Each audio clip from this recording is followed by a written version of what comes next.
देखिए यहाँ महमूद गजनवी का चर्चित आक्रमण कौन सा था?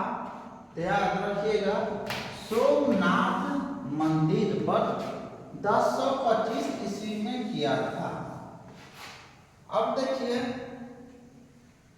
क्वेश्चन नंबर 21, जब महमूद गजनवी ने सोमनाथ मंदिर पर आक्रमण किया था तो उस समय गुजरात का शासक कौन था? तो भीम प्रथम। आगे देखिए क्वेश्चन नंबर 22 देखिए, महमूद गजनवी ने अंतिम आक्रमण 17वां कब और किसके खिलाफ किया था, लड़ा था? देखिए 1027 ईस्वी में जाटों के विरुद्ध। 1027 ईस्वी में महमूद गजनवी ने जाटों के विरुद्ध 1027 ईस्वी में लड़ा था। यह है क्वेश्चन नंबर 23। यहाँ देखिए महमूद गजनवी की मृत्यु कब हुई थी? तो 1030 ईस्वी में। क्वेश्चन नंबर 24, महमूद गजनवी किस वंश से संबंधित था? तो यामनी वंश से संबंधित था। अगला देखिए 25, बगदाद के खलीफा ने महमूद गजनवी को किस उपाधियों से अलंकृत किया था? तो लिखिए यामनी उद दौला और यामी उद मिल्ला। फिर क्वेश्चन नंबर 26, महमूद गजनवी के साथ कौन कौन इतिहासकार भारत आया था? तब फिरदौसी, अलबरूनी और कुतुबी। 3 गो इतिहासकार अलबरूनी के महमूद गजनवी के साथ भारत आया था, फिरदौसी, अलबरूनी और कुतुबी। शाहनामा नामक ग्रंथ की रचना किसने की थी? तो फिरदौसी। क्वेश्चन नंबर 27 को हो जाएगा फिरदौसी। ये देखिए 28, तहकीत-ए-हिंद की रचना किसने की थी? अलबरूनी ने किया था। किताब उल यामनी की रचना किसने की थी? कुतुबी। ये सब महमूद गजनवी के साथ आए थे इतिहासकार। 3 गो हैं, फिरदौसी, अलबरूनी और कुतुबी। क्वेश्चन नंबर 30, भारतीय इतिहास के मुताबिक इतिहास में बुत सिकन और मूर्ति भंजक के नाम से किसे जाना जाता है? मूर्ति भंजक मतलब मूर्ति को तोड़ने वाला। तो महमूद गजनवी। भारतीय इतिहास में बुत सिकन और मूर्ति भंजक के नाम से किसे जाना जाता है? तो महमूद गजनवी को, मूर्ति को तोड़ने वाला। सुल्तान की उपाधि धारण करने वाला पहला तुर्क शासक कौन था? यहाँ महमूद गजनवी। भारत में तुर्की राज्य की स्थापना किसने किया था? भारत में तुर्की राज्य की स्थापना किसने किया था? तो मोहम्मद गोरी ने किया था। आगे देखिए, मोहम्मद गोरी ने भारत पर सर्वप्रथम आक्रमण कब किया था? तो 1175 ईस्वी में। मोहम्मद गोरी ने अपने प्रथम आक्रमण में भारत के किस शासक को पराजित किया था? तो मुल्तान के करमाथी शासक 1175 में। मोहम्मद गोरी किस दर्रे से होते हुए भारत पहुंचा था? तैयार कीजिए, गोमल दर्रा। क्वेश्चन नंबर 36, मोहम्मद गौरी का संबंध किस वंश से था? तो याद रखिए, संसबनी वंश से था मोहम्मद गौरी। 1178 ईस्वी में मोहम्मद गौरी ने भारत के किस क्षेत्र पर आक्रमण किया था? तब याद कीजिए, अनहिलवाड़ा, गुजरात। आगे देखिए, भारत का पहला शासक कौन था जिसने मोहम्मद गौरी को 1178 ईस्वी में बुरी तरह पराजित किया था?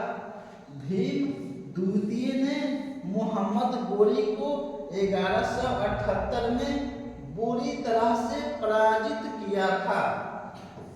39, जम्मू के शासक चंद्रदेव ने मोहम्मद गौरी को किसके विरुद्ध आक्रमण करने के लिए निमंत्रण भेजा था? तैयार रखिएगा, खुसरो मालिक शाह। खुसरो मालिक शाह 40 देखिए, खुसरो मालिक शाह जो गजनवी वंश से संबंधित था, वह भारत के किस क्षेत्र का शासक था? तो पंजाब का था। आगे देखिए, तराइन का प्रथम युद्ध किस किस के मध्य हुआ था? तो देखिए, मोहम्मद गौरी और पृथ्वीराज चौहान के बीच 1191 में मोहम्मद गौरी हार गया था। फिर 52 लड़ेगा, देखिए 42 नंबर क्वेश्चन, तराइन का प्रथम युद्ध में किसकी पराजय हुई थी? तराइन के प्रथम युद्ध में किसकी विजय हुई थी? तो पृथ्वीराज चौहान का विजय हुआ था और मोहम्मद गौरी की हार हुई थी। और तराइन के द्वितीय विश्व युद्ध में 1192 ईस्वी में मोहम्मद गौरी जीतेगा और पृथ्वीराज चौहान हारेगा। आगे देखिए, तराइन का द्वितीय विश्व युद्ध कब और किसके मध्य हुआ था? तो मोहम्मद गौरी और पृथ्वीराज चौहान के बीच हुआ था और यह युद्ध 1192 ईस्वी में हुआ था और मोहम्मद गौरी विजयी हुआ था। तराइन का द्वितीय विश्व युद्ध में किसकी विजय हुई थी? तो मोहम्मद गौरी का विजय हुआ था। 45 देखिए, भारत में मुस्लिम शासक का संस्थापक किसे कहा जाता है? तो मोहम्मद गौरी को भारत में मुस्लिम साम्राज्य का संस्थापक माना जाता है। चंदावर का युद्ध कब और किसके मध्य हुआ था? तो मोहम्मद गौरी और जयचंद के बीच हुआ था 2 वर्ष बाद 94 में। चंदावर का युद्ध किसने जीता? तो मोहम्मद गौरी ने जीता। 48, पृथ्वीराज चौहान के विरुद्ध लड़ने के लिए किस राजपूत शासक ने मोहम्मद गौरी को आमंत्रित किया था? तो याद रखिए, गढ़वाल के शासक कौन? गढ़वाल शासक जयचंद ने आमंत्रित किया था मोहम्मद गौरी को किसके विरुद्ध लड़ने के लिए? पृथ्वीराज चौहान के विरुद्ध लड़ने के लिए गढ़वाल के राजा जयचंद ने आमंत्रित किया था। 91 में तो हार के चला गया था मोहम्मद गौरी, लेकिन पुनः 92 में दल बल के साथ आया और पृथ्वीराज चौहान को हरा दिया। 2 वर्ष बाद किसको लगा दिया? यहाँ पर जयचंद को भी हरा दिया, जो बुलाया था मोहम्मद गौरी को। 49 में देखिए, 1206 ईस्वी में मोहम्मद गोरी ने गजनी लौटते वक्त भारत का नेतृत्व अपने किस गुलाम को सौंप दिया था? तो यह अपने गुलाम कुतुबुद्दीन ऐबक और बख्तियार खिलजी को सौंपकर चला गया। मोहम्मद गोरी। अब देखिए 50 नंबर मोहम्मद गोरी, यहाँ से गुलाम वंश के शुरुआत होता है। मोहम्मद गोरी के किस गुलाम ने बंगाल और बिहार पर विजय प्राप्त किया था? तो बख्तियार खिलजी ने बंगाल और बिहार पर अधिकार। यही बख्तियार खिलजी है जो नालंदा विश्वविद्यालय के विध्वंस करने में, जलाने में हाथ है इसी का।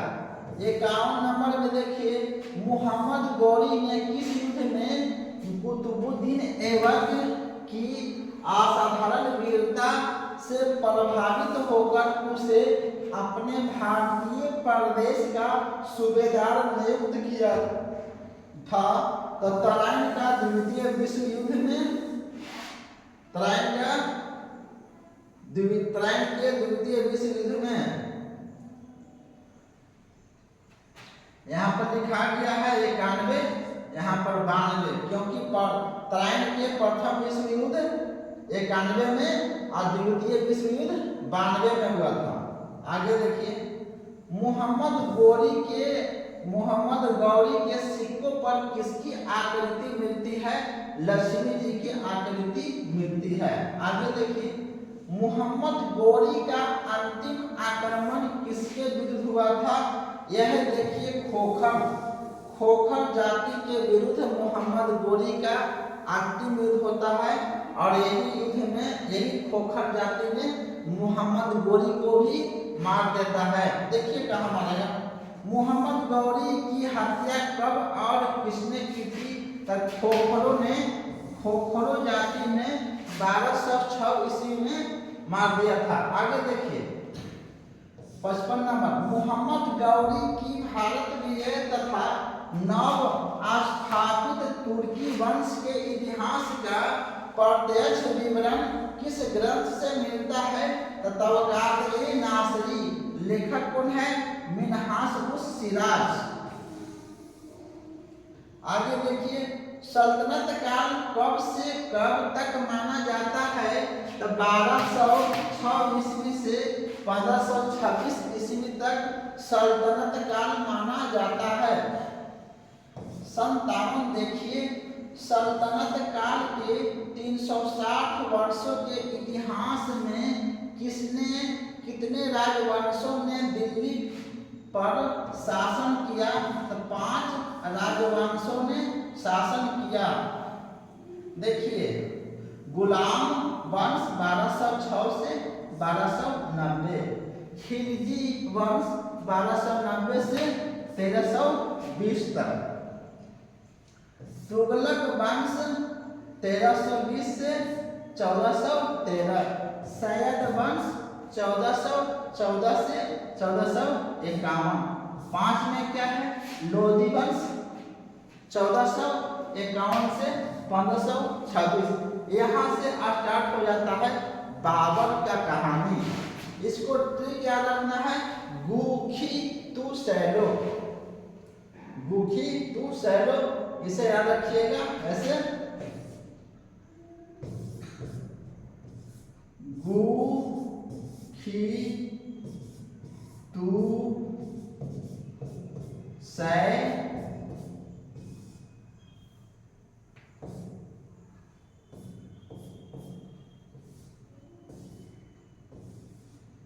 सैलो।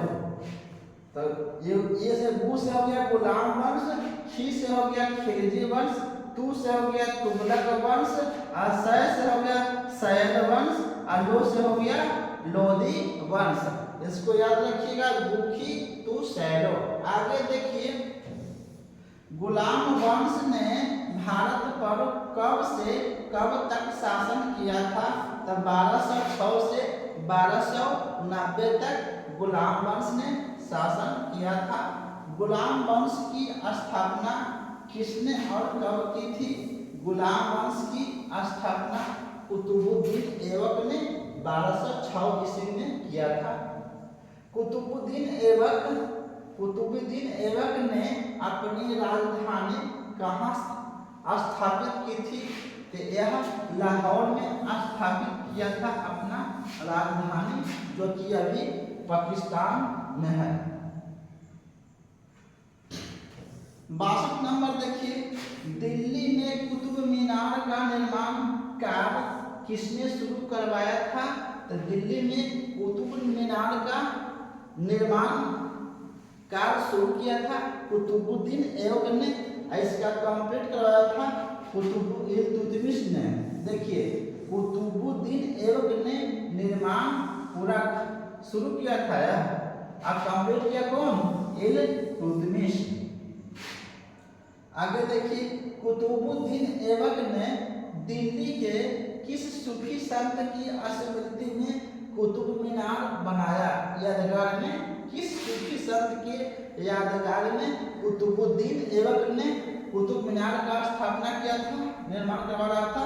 यह देखिए, कुतुबुद्दीन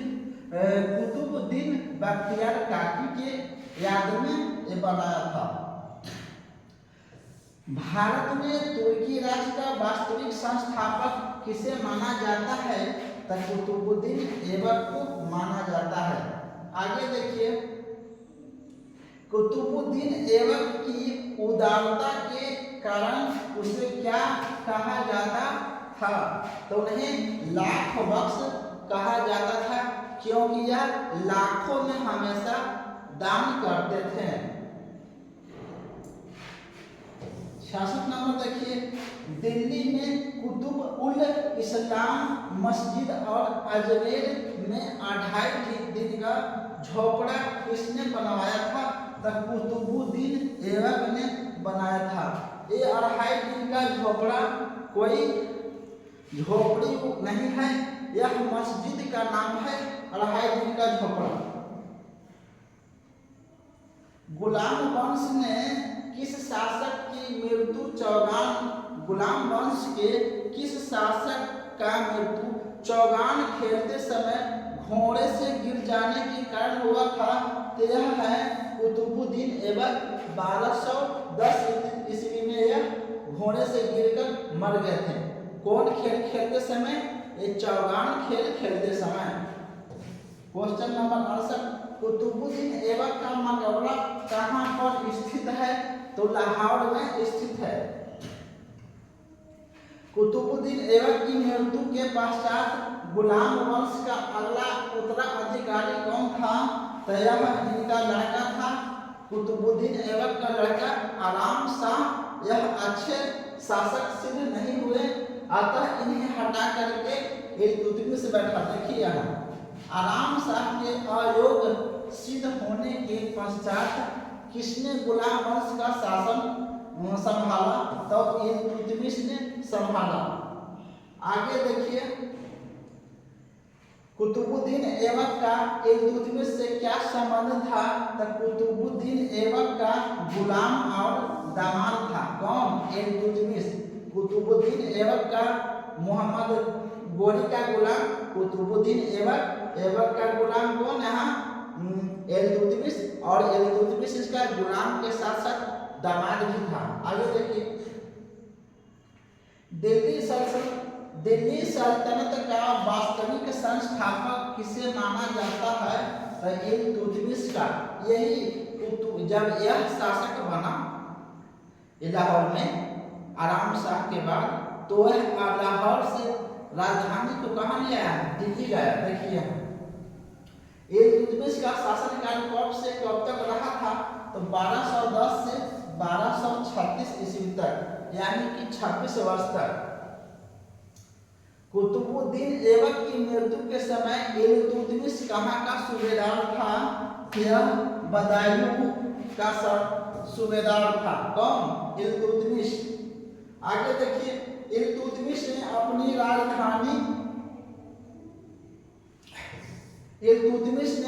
राजधानी लाहौर से कहाँ स्थानांतरित किया था? तो हम आपको बताएं, यह दिल्ली ले आता है। लाहौर से दिल्ली ले आता है राजधानी को उठाकर। अब देखिए एकता प्रणाली का आरंभ किसने करवाया था? तो यह इल्तुतमिश ने करवाया था। एकता प्रणाली यानी कि आगे देखिए धन के स्थान पर तनख्वाह के रूप में भूमि प्रदान करने की प्रणाली किसने इजाद करवाया था? तो यह एकता प्रणाली। धन के स्थान पर तनख्वाह के रूप में भूमि प्रदान करने की प्रणाली को क्या कहा जाता है? एकता प्रणाली। यह देखिए इल्तुतमिश ने 40 तुर्क सरदारों का एक दल बनाया था। इल्तुतमिश ने 40 तुर्क सरदारों का एक दल बनाया था, संगठन बनाया था, जिसे हम तुर्कानी चहलगानी कहते हैं। आगे देखिए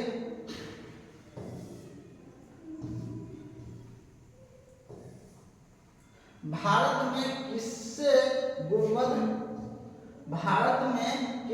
गुंबद निर्माण का पिता कहा जाता है? तो इल्तुतमिश को गुंबद निर्माण का पिता कहा जाता है। चांदी का टका और तांबे का जीतल का प्रचलन किसने करवाया था? यहाँ देखिए इल्तुतमिश ने करवाया था। कुतुब मीनार का निर्माण का कार्य किसने पूरा करवाया? यह भी इल्तुतमिश ने करवाया। आगे देखिए सबसे पहले शुद्ध अरबी के सिक्के किसने जारी किए थे? इल्तुतमिश ने किए थे। सबसे पहले अरबी सिक्के किसने जारी किए थे? इल्तुतमिश ने किए थे। इल्तुतमिश तुर्किस्तान के किस कबीले से था? तो इलवनी तुर्क कबीला से था। आगे देखिए इल्तुतमिश ने किससे सुल्तान पद की वैधानिक स्वीकृति प्राप्त की थी? तब बगदाद के खलीफा से 1229 ईस्वी में। क्यों? आगे देखिए ये जो गुलाम वंश होता है, जब तक कोई से गुलाम से मुक्त नहीं करता है अपने से बोल करके, तब तक उसे सुल्तान का पद हासिल नहीं होगा। सुल्तान को गुलाम नहीं कहा जाएगा, उसके खानदान में जितना भी आएगा सभी को गुलाम कहा जाएगा। आगे देखिए इल्तुतमिश की मृत्यु कब हुई थी?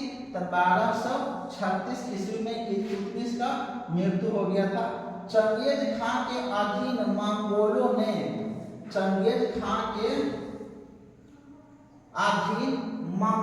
ने किसके शासन काल में भारत पर आक्रमण किया था? तो इल्तुतमिश के शासन काल में चंगेज खां ने भारत पर आक्रमण किया था। इल्तुतमिश की मृत्यु के बाद गुलाम वंश का अगला शासक कौन बना? तो रुकनुद्दीन बना था, लेकिन यह अपना गद्दी पर रुक नहीं सका।